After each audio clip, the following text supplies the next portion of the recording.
So there is no thumb rule or specific guidelines for short bowel syndrome or high fistula output. And there is no guidelines on nutrition. So it is all individual and depending on the remaining gut, which is functional and which is having the absorptive area. So what is short bowel syndrome?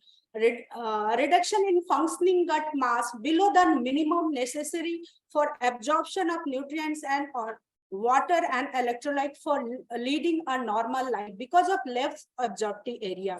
Short bowel syndrome typically arises after surgeries to remove damaged, diseased intestine. Greatest consequences of short bowel syndrome of malnutrition, dehydration, diarrhea, and weight loss. So the nutritional management for short bowel syndrome specifically depend on the remaining gut, remaining small intestine. So there is 3 types of short bowel syndrome. One is jejunostomy, another is jejunocolic. This is the remaining part that indicates the type. So jejunocolic. Again, so what is the etiology for short bowel syndrome? Blocked or restricted blood flow to the small intestine, Crohn's disease, perforated bowel, and this intestinal hernia, radiation therapy, injury, congenital defects, gastrointestinal cancers, twisting and tangling of small intestine, then necrotizing of enterocolitis, then other rare diseases. The physiological consequences. What are the physiological consequences? Increased gastric impotence, increased short this bowel transit time, increased gastric secretions in after first 2 weeks of surgery, then resection of ileal and colic breakdown, that breaking the mechanism of absorption and digestion, changes in GI hormones, stoma leakage, steatorrhea and diarrhea, frequent gas, bag impotting, social issues. Nutritional consequences are because of short bowel syndrome are mainly dehydration, vitamins and mineral deficiency, electrolyte imbalance or deficiency, too much lactic acid in the bloodstream, fatty stools, that is known as steatorrhea, kidney stones because of high absorption of this some of the macronutrient, too much stomach acid, then all these leads to weight loss and malnutrition. So how to implement your dietary prescription to the short bowel syndrome patient? So interventions are, step 1 is add salts to the meal, because they are electrolyte imbalance mainly because of high stoma output are this less absorptive area. So diarrhea, steatorrhea is there. Fluid absorption is very less. Water absorbs mainly in the small intestine, so that cannot hold the electrolytes. So salt, this hyponatremia and hypokalemia, then other nutrients are the other micronutrients are depleted. So we must add salt to the meal depending on the serum levels of the sodium. Low fiber diet so that the diarrhea may not persist and the bowel can be functionally.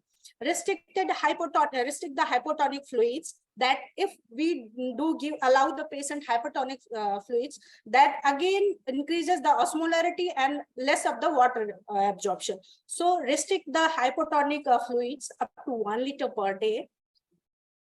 Then rational, again, we should consider the sodium intake and fiber, soluble and insoluble fiber, avoid drawing water. Why? To restrict these parameters to sodium, fiber, and hypotonic solutions.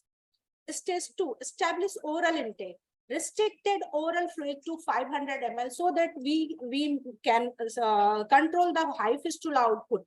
So we have to restrict the hypotonic solutions, water, tea, coffee, squash, alcohol, and we have to allow the patient hypotonic solutions which has low osmolarity, that are tea, coconut water, squash, coffee. And we should restrict the volume of the hypertonic fluids, that are juices, cola, sips, and others. Drink a glucose saline solution if we are not able to maintain the hydration level. So you can allow your patient to drink glucose saline. up to 500 ml per day. Management of jejunostomy or high fistula output. How to handle salt and water depletion. Here you can say that there is one magical solution, that is ORS or one glass solution. So ORS, just whenever you are allowing your patient for the, you are asking कि ORS लेना है, so you must teach your patient कि 1 litre वाला है तो 1 litre पानी में ही dissolve करना. Many a times I find in my ward even, so अगर वो अपनी मर्जी से या उनको लगा कि हमें डायरिया हो रहा है और फिस्टुला हाई आउटपुट है, या उन्होंने डॉक्टर्स को या डिस्कस करते सुना, सो वो जस्ट ORS लेना स्टार्ट कर लेते हैं. तो उनको यही नहीं पता है कि 200 ml वाला 1000 ml में उन्होंने डिसॉल्व कर लिया है, 1000 ml वाला 200 में. So the osmolarity changes, so absorption is less and sodium potassium hyponatremia and hypokalemia is there, and hydration may not be maintained. So we should teach our patient about this magical solution, that is ORS. Salt and water depletion correction include other causes of high output, like along with the high fistula output, we should consider the weather. If patient is at home or at in the ward, those respiration and perspiration along with the if it is summer, so we should ask our patient कि fistula output इतना है, so आपका daily requirement के हिसाब से 500 या 800 ml आपको ऐसे maintain करना है, plus आपको 200 ml और sips में लेना है. So IVF, this is intravenous fluid can be taken care, and we should calculate how much is given to the patient by IV fluid. So 2 to 4 liters per day, and even then the urine volume is less than 800. We should again consider and discuss to the treating team, treating consultant कि हमें और कितना पानी बढ़ा सकते हैं कि patient का जो यूरिन वाला बैग है उसमें इतना कम वॉल्यूम आ रहा है. Magnesium and potassium supplements occasionally, because these are the micronutrients that are absorbed in small intestine. So usually we can see the serum levels of magnesium and potassium are very low. So we should consider and we should allow our patient high potassium and high magnesium food and fruits to the patients. Restrict oral intake up to 500 ml if the fistula output is high. So we should restrict this much of volume of fluid per day, and we should ask and teach our patient कि वो gradual ही sips में लेना है. And again we should ask our doctor or residents कि इनका 500 ml से तो काम नहीं चलेगा. So other what measures can be taken? So वो IV से देने के लिए डिस्कस करना है. Hypotonic solutions like tea, coffee, juices, alcohol, coconut water, lemon water need to be considered and can be allowed to the patient if the fistula output is at normal up to 1000 ml. So hypotonic solution need to be restricted. ORS and 1 glass solution, like earlier I have told you, solids and liquids separately, so that may not increase the mortality and the fistula output. Taking care of oral nutrition, carbohydrate types, gradual increase in fat. We should consider the carbohydrate types majorly. If the patient is having the high fistula output, we should not ask the kid to take the complex carbohydrate. That increases bulk, and again that will lead to the diarrhea and high fistula output. So very judgmentally we have to decide what kind of carbohydrate we should ask the patient. If we are asking them कि हमें refined flour लेना है, so that water and this stool can be bind. But again क्या होता है, फिर obstruction के chances बढ़ जाते हैं. So very mindfully we have to decide according to the fistula output type कि consistency बहुत fluid है, liquid है या semi solid kind of है. So according to that bulk of the fistula output, we should decide the carbohydrate type. Refined रखना है या complex रखना है या दोनों का हमें mix करना है. Gradual increase in fat so that calorie can be calorie density can be increased. Reduce the osmolarity for better absorption. Stoma output not altered. Then we have to add on the elemental diet, which are partially digested and can be digested, absorbed easily. Probiotic and glutamine can be added for the better outcome, and as in anti-inflammatory, as in we can ask the patient to take this omega-3 and 6.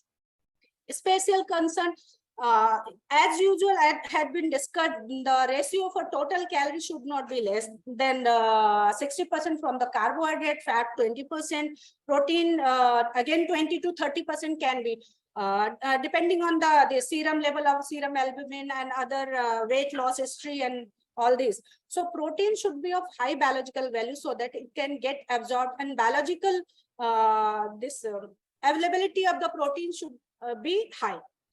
So implementation of diet should be in oral sips and feeds. Internal feeds should be allowed at night, so that the prolonged fasting time can be covered, and we can increase the protein as well as the total calorie intake. Oxalate intake need to be reduced, as 25 to 30% have renal stones. As the oxalate intake increases, absorption increases in the colonic area. So I would ask in the last two, Ashish sir, ki add on the oxalate intake so that more clarity we can have. Otherwise, oxalate-rich food need to be restricted, as these patient has high history of renal stones. So these are the trace vitamins and trace animal which need to be considered and need to be supplemented as in the given doses. Even if the condition is not improving, still the stoma output is high and weight gain is not appropriate, we should consider the PN. Point to be considered while handling nutrition for short bowel and high stoma output. 7 to 8, at least 7 to 8 small frequent meals to be allowed. Chew well and rarely feel the goodness of the food, so that patient may not eat the food in hurry. As the patient gets the food, you should ask na कि धीरे-धीरे चबा के खाना है, time देना है, इसको काम खत्म करने जैसा नहीं खाना है. Complex carbohydrate need to be included, like pasta, rice, potatoes, bread. These holds the water as well as the create the volume. So the stoma output consistency can be increased towards the semi-solid to solid. And protein should be of high biological value. Fat, limit fat up to 20 to 30%, but it should be including the essential fatty acid in form of soybean, flaxseed oil, sunflower. Plenty of fluid, consider ORS, 1 glass solution and ORS. Salt should be added in if the jejunum is not available. In jejunocolic patient only, we should consider the high salt intake, but we should take consideration of if the patient is hypertensive, and consider the serum sodium level also. Oxalate limit. Oxalate should be limited in if the colon is present, as the oxalate, most of the oxalate part is absorbed in the colon. So incidences of evidence of this says that this kind of patients have more of the renal stone. Fiber allow in moderation to the patient, especially with colon. Avoid high fiber diet for first few weeks after the surgery.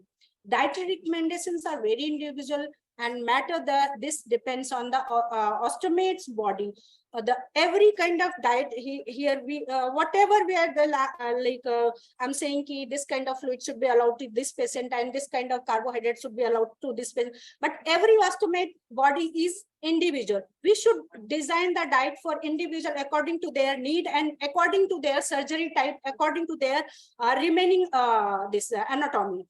Different food and drink may disagree with one person, but may have no effect on someone else. Ostomate should eat a variety of food, well-balanced diet with fruits and vegetables. Small frequent meals should be allowed and considered. Chew well, food properly, especially ileostomy patient. Use trial and error method to determine food tolerance level. Even after all these things in track, some ostomate may need partial nutrition and fluid in addition. So here are some lists. Food that thickens the stool: refined flour, bread, some of the bakery products, rice, banana, butter, sago. This solidify stool consistency, so that stoma output can be controlled and bulk can be created. Food that causes stoma blockage: fruit peels, छिलके वाली सब्जियां, छिलके वाली दालें, dry fruits, nuts, coconuts, popcorn, etc. That contains the high roughage kind of, yeah, high fiber. So food that lightens the stool: raw fruits and vegetable without seed and without chilka. Oily and spicy food, green leafy vegetable, alcoholic beverages, whole grains. Food that product excessive gas or that contains lots of this: alcohol, carbonated drinks, egg, fish, cabbage, onion, garlic, and green leafy vegetable. So these are the list which need to be designed according to the stoma output, and then this short bowel remaining gut. Thank you for patiently listening.